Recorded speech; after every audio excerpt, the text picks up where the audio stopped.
sem retaguarda da ação a endossar os anseios seria o mesmo que tentar construir sem base ou demandar sem direito. Ou seja, como é que eu consigo só pedir se eu não faço nada?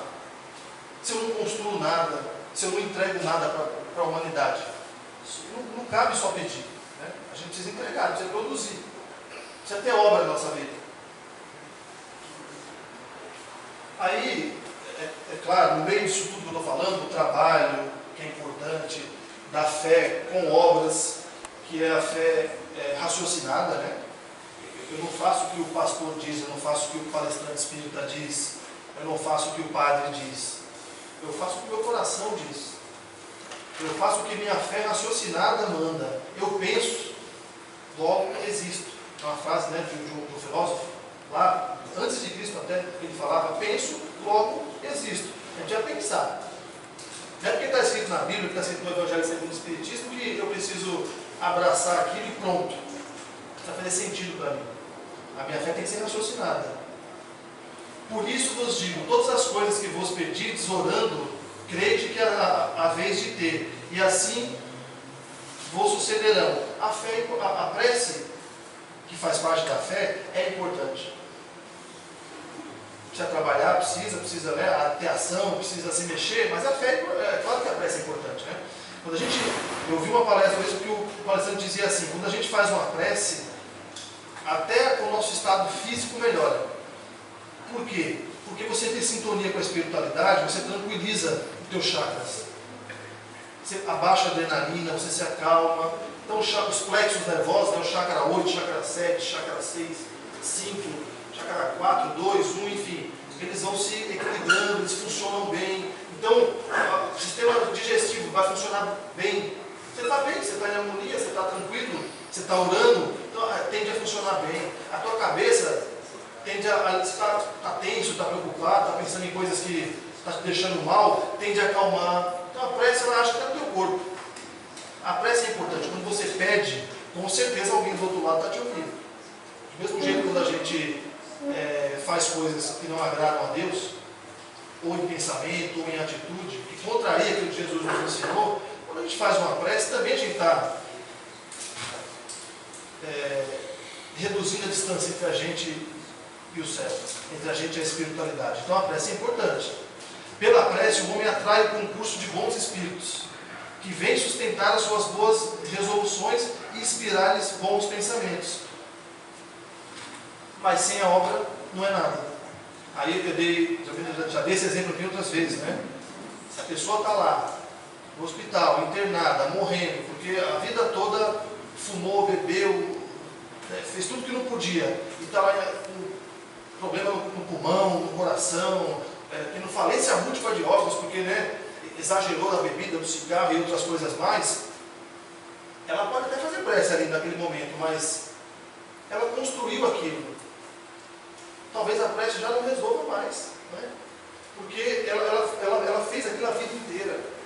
A prece vai servir para quê naquele momento?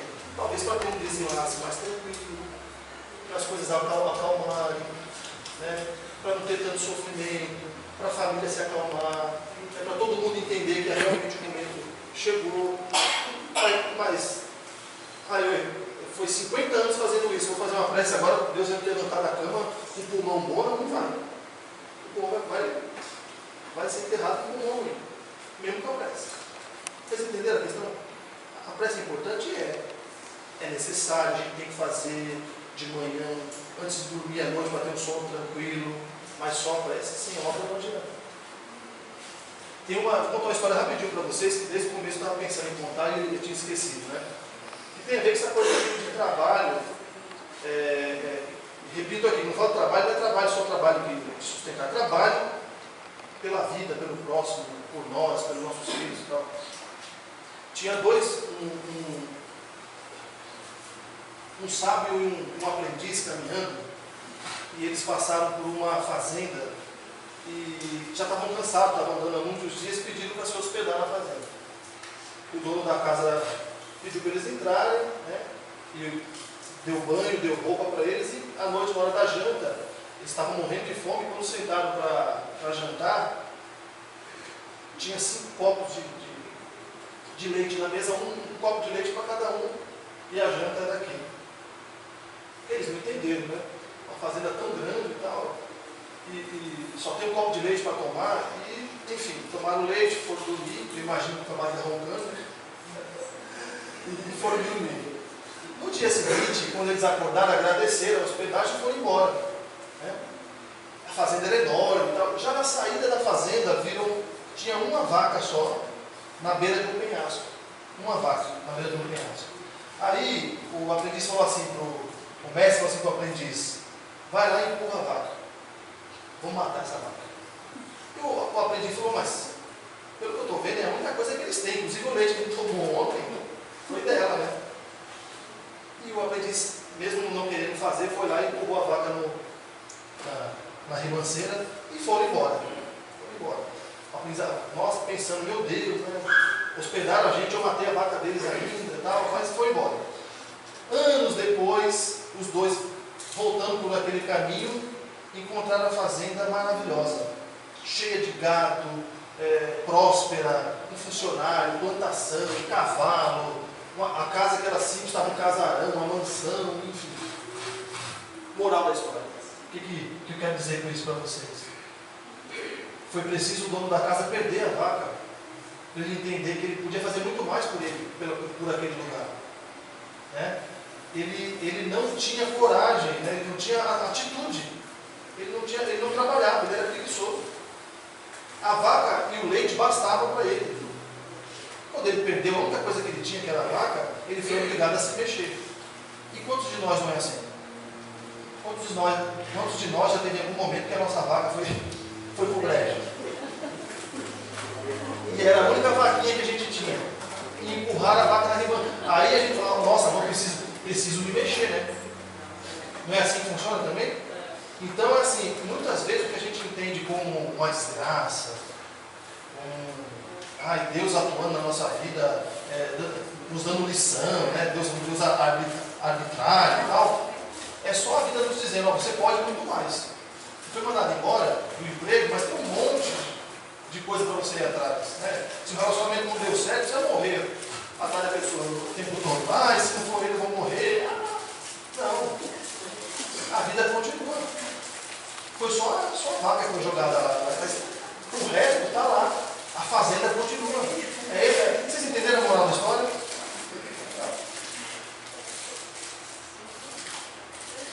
E aí, aqui eu vou falar rapidamente eu coloquei, mas só para vocês terem uma ideia do que eu queria dizer, né?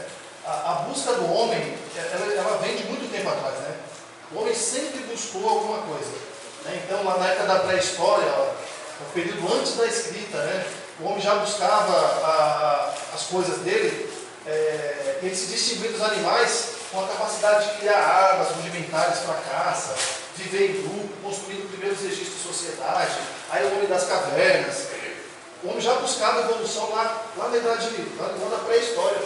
Isso aí é antes de Jesus, bem antes de Jesus, né? Depois da idade antiga, né? Olha lá, 4.000 anos antes de Cristo, o homem começou a governar determinados locais com a criação de Estado, estabelecendo leis, determinando leis, repartição de bens, enfim, lá na Idade Antiga. Na Idade Média, né, no século V, com o apogeu do Império Romano, a religião teve papel importante. Né, quando Roma era o lugar mais importante do mundo, né, e a religião era importante, e os homens buscavam através da religião o poder e tudo mais. Então, a coisa vem de longe, né? Toda a Idade Moderna, né, marcada pela transição do período feudal, onde o senhor de engenho controlava toda a produção agrícola com pequenos camponeses, ou seja, o dono das grandes plantações era que decidia as coisas, e os camponeses, o homem do campo, era submetido ao que esse homem decidia, né? Depois a Idade Contemporânea, que é o início da nossa época, né? O amadurecimento das ideias, Revolução Francesa, né? A Idade Contemporânea é a época marcada por breves acontecimentos que foram responsáveis pelas maiores catástrofes já registradas na história.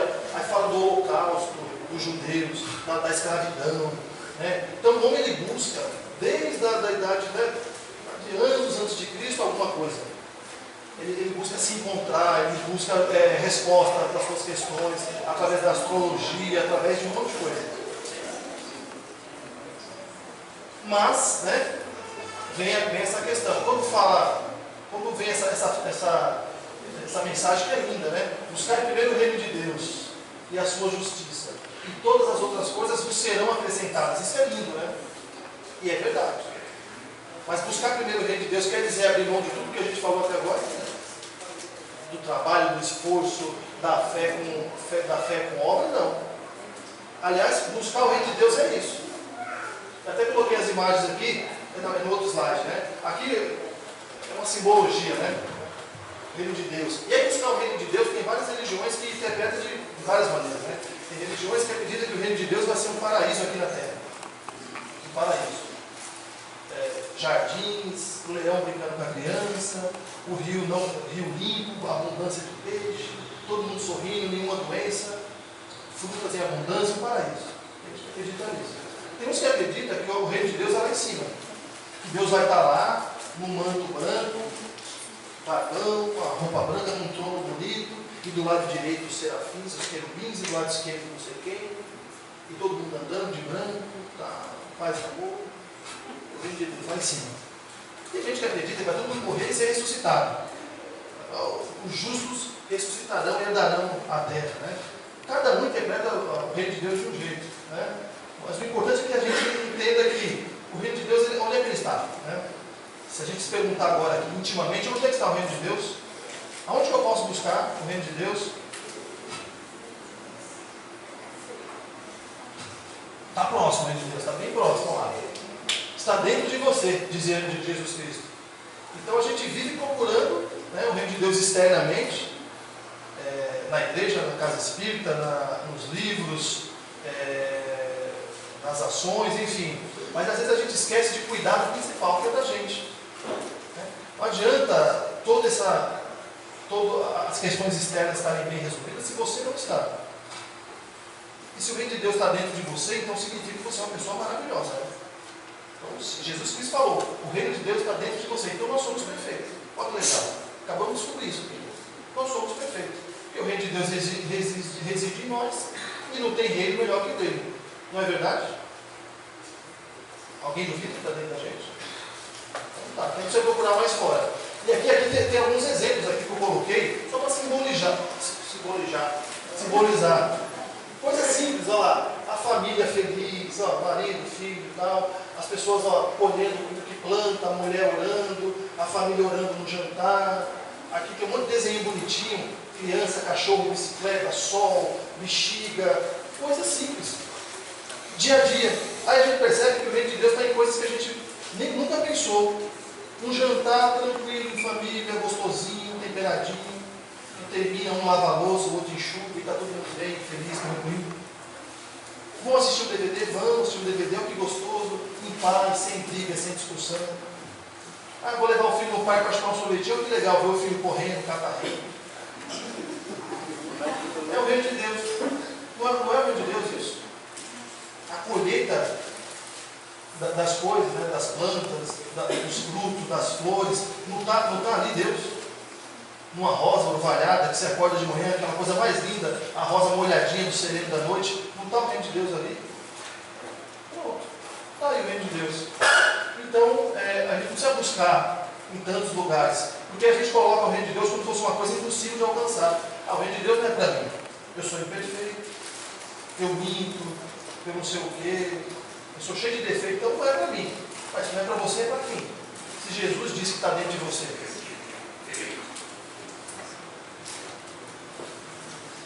Acabou, é isso. A mensagem era essa. Eu falei no começo para vocês que era um puxão de orelha, né? É um puxão de orelha. Para mim também, para todos nós.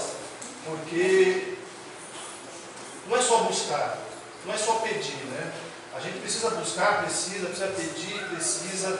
É muito importante a gente pedir. Né? A gente tem que ser humilde. Né? Quando a gente está agoniado, aflito, todos nós já estamos passando por isso, tem aquela angústia no coração de saber o que é. Aquela coisa sufocando, que dá vontade de chorar, que dá vontade de olha para os quatro cantos e não vê sentido na vida. Isso faz parte. Tem dia que é isso. Mas quando você passa por isso, onde você busca? Onde você encontra o reino de Deus? Porque você está todo angustiado, mas o reino de Deus está ali dentro. Ué, mas não faz sentido. Eu estou em depressão. depressão, eu estou angustiado, eu estou mal, mas eu